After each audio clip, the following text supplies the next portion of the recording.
Syempre, i-film na rin natin yung pag-open ng multi-mount natin.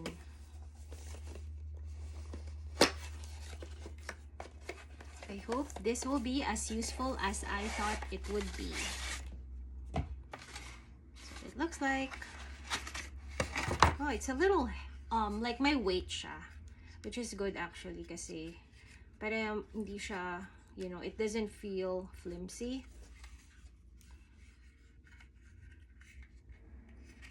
So magiging busy ako this holiday sa kaka-figure out how to use this.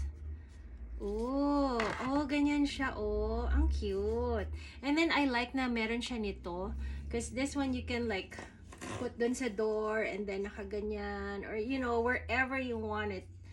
Tapos gusto ko rin siya kasi gamitin pag mag-film ako ng mga puppies. Kasi I can use it. Like, parang nakaganyan while we're walking. So, nakita yung point of view nila.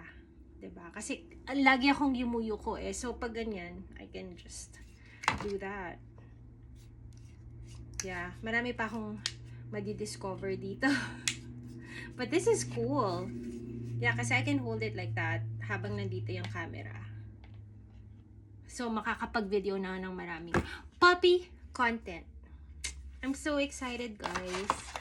And it has this strap and yung mga ganito connectors. So yun lang. This is what the multi-mount from Insta360 looks like. By the way, meron pala akong code for Insta360. I'm going to post it sa bio. I'm not sure if I can post a link, but I do have a code. So yun lang.